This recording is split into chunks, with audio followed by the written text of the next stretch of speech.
I don't take for granted the LeBron stuff. It's unfortunate, actually, not to go on a little tangent here, but it's actually unfortunate how much this guy puts into it and how much he cares, and the way certain people talk about him. It's crazy. Come be around him every day and see how much this guy cares. It's off the charts. Why do you say it's unfortunate? Because that's the nature of envy. It's the nature of envy. And, You're not going to get a click. You're not going to get a response by saying something nice about somebody, by acknowledging someone's greatness, by acknowledging how much they care and how much they work and how much they've accomplished and continue to accomplish and continue to go after something. I mean, you got to say something bad about them. Now, let's talk about the Lakers. This season, the team got off to a solid start. Sure, people can say the competition was weak, but one thing you can't deny is that the team chemistry looked better. The reason was simple. LeBron wasn't in the lineup for a while.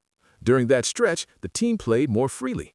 Anyone who understands the game knew that once he returned, the chemistry would be affected, and that's exactly what happened. Against the Suns, there was a moment everyone saw. While the coach was calling a play from the sideline, LeBron was on the other side laughing it up with opposing players, completely casual. The coach was visibly irritated. After that, the frustration only became clearer. In the following games, you could see it. Even the post-game comments started hinting at issues. The coach himself admitted the team's energy wasn't the same. He also said that some players aren't naturally wired to go full speed all the time. And when it had already been said earlier that not everyone is built like Kobe Bryant, the message was obvious. Then, LeBron has one decent game and suddenly the praise starts pouring in.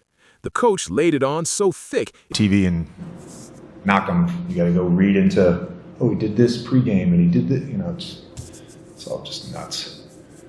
Be around him every day. He's unbelievable. I don't agree with that. When someone openly says that losing doesn't affect his sleep, when he says that at the end of the day it's just a game, it becomes hard to believe that this is someone who cares more than anyone else. When someone dramatizes injuries, flops, lies on the floor peeking at the refs to see if the call is coming, those actions don't reflect care. Then there's the envy argument, that anyone who criticizes him is just jealous or chasing clicks. That's the standard fanboy defense. When there's no logical response, the envy card gets played. The reality is, criticism exists because people have seen real greatness. They watched basketball in the 60s, 70s, 80s, 90s, and early 2000s. Comparisons are made against those standards, and when those comparisons happen, the differences become obvious, not just in performance, but in attitude. Being the face of the league while disrespecting the game, skipping all-star events, pulling out at the last minute, avoiding dunk contests, forming super teams, influencing trades and coaches, that's disrespect. There's no angle from which that can be justified. And then, when there's a win, all the credit goes to one guy. But when there's a loss, the excuse is always he didn't have enough help. When someone has controlled most of their career... Luka's pick-and-roll partner and not do too much. And Well, that's not on him. I mean, sitting in the corner is not going to do much. But, yeah, I think, in order... Like, I personally don't think the Lakers are good enough to be contenders right now. Not right now. When you say contenders, what do you mean? I don't think they have enough to get to the Western Conference Final. I don't think they have enough to get to really contend from that perspective. So right OKC now. is in a class by themselves. Very much They so. won $1 million. I never imagined that this is what the future would look like. Claiming injury while dancing on live streams, casually playing pickup, that really is unbelievable. I'll stop here. What really gets ignored in all of this is how carefully the narrative is managed. This isn't organic. This isn't accidental. Stories don't just happen around certain players. They're curated, they're shaped, they're protected. And when you look at how criticism is handled depending on who it's aimed at, the double standard becomes impossible to ignore. For most players, accountability is immediate. Miss a defensive rotation? It's clipped, replayed, broken down on every show. Show bad body language? It's framed as selfishness. Argue with a ref? You're labeled a distraction. But when it comes to LeBron, the same behaviors are reframed as leadership, passion, or frustration because he wants it so bad. That alone should raise eyebrows. Leadership isn't selective effort. Leadership isn't deciding when to engage and when to disengage based on convenience. Leadership is consistency. especially when things aren't going your way. And that's where the disconnect lies. You can't be praised as the ultimate leader while simultaneously being excused for every visible lapse. People love to talk about IQ, about vision, about controlling the game. But basketball intelligence also includes knowing when your presence helps and when it hurts. It includes understanding momentum, rhythm, and trust. Chemistry doesn't just disappear randomly. LeBron, realistically, a guy who could not be on the Lakers at the end of this year. No. He will be on the Lakers at the end of this year. Yeah, where's he going to go? I mean, there are New York comes to mind.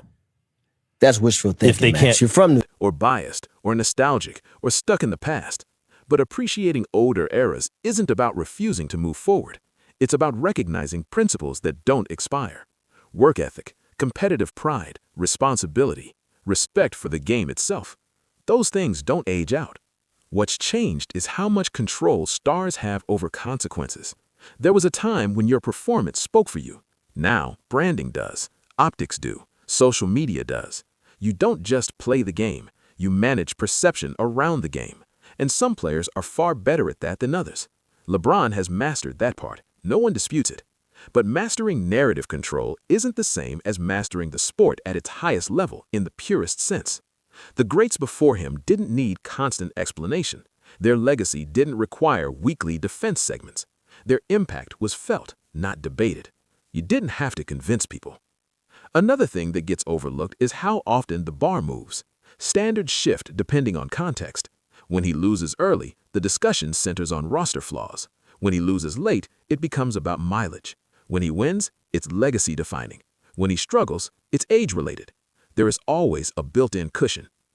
Other legends didn't get that luxury. Their failures were theirs. Their shortcomings stuck. There was no endless list of qualifiers attached to every outcome. And that's where frustration comes from. Not hatred, not jealousy. Fans aren't angry because LeBron exists. They're annoyed because the conversation around him feels dishonest, forced, artificially balanced in his favor at all times. The game was tied, or did he think that you guys had it salted away? How do I know that? Or did you discuss it at all with him at the end of the play? No. They asked me if I talked to JR about it. I said no already. I knew it was a tie game. We was down one. George Hill went up. He made the first one. We got the offensive rebound. Holding them. For some players, a title is the final word. For others, it's just another argument starter. That inconsistency matters. When success needs constant clarification, it weakens its impact.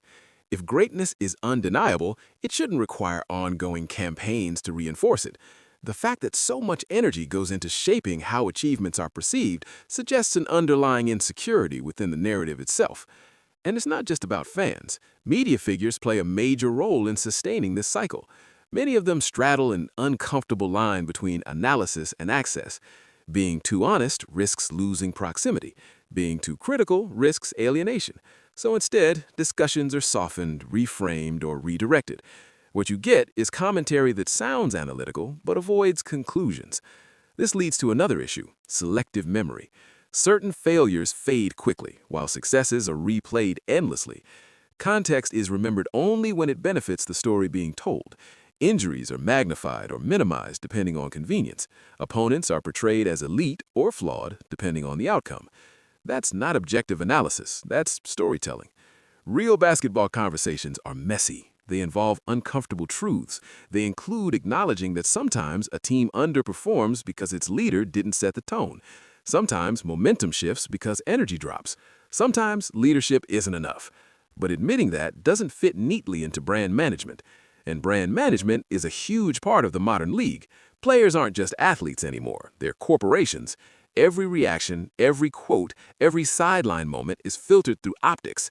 Image protection becomes as important as performance. The problem is, basketball doesn't operate on optics. It operates on effort, timing, trust, and execution. You can't spin a missed rotation. You can't brand your way out of a late closeout. At some point, reality cuts through presentation. That's where frustration grows. Fans aren't stupid. They understand nuance. They know when something feels off. And when they're repeatedly told that what they're seeing isn't valid, resentment builds. not toward the player alone, but toward the entire ecosystem that shields him. This is why debates feel endless. There's no shared baseline anymore. Everyone's arguing from different rule books. Another point worth addressing is adaptability. True greats evolve not just physically, but mentally. They adjust their approach as circumstances change. They redefine leadership when age becomes a factor. They pick their spots without disengaging entirely. The issue isn't slowing down. That's inevitable. The issue is how that slowdown is handled. Does it lead to smarter positioning, sharper communication, stronger example setting? Or does it result in visible frustration, selective effort, and disengaged body language? Those details matter, especially to teammates. Basketball is relational. Trust is built through actions, not reputation. Younger players watch closely. They notice when standards aren't evenly enforced. They feel when accountability is uneven. And over time, that affects buy-in. You can't demand maximum effort while modeling minimum urgency in key moments. That contradiction undermines authority. Another uncomfortable truth is how often the conversation shifts to longevity as a shield. Longevity is impressive, no doubt, but it shouldn't be used to excuse present-day shortcomings. Past greatness doesn't automatically validate current behavior. Every season exists on its own terms. If a player is still positioned as the focal point, still commanding resources, still shaping rosters, then scrutiny comes with that role. You don't get legacy credit without present responsibility. That's part of the deal. Yet too often, criticism is dismissed with reminders of past achievements. That shuts down honest evaluation. It turns basketball into a resume review instead of a live assessment. And that's not how sports work. Another factor fueling backlash is comparison inflation. Labels like greatest ever carry weight.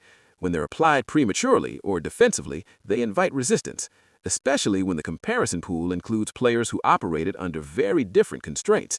Older eras didn't offer load management.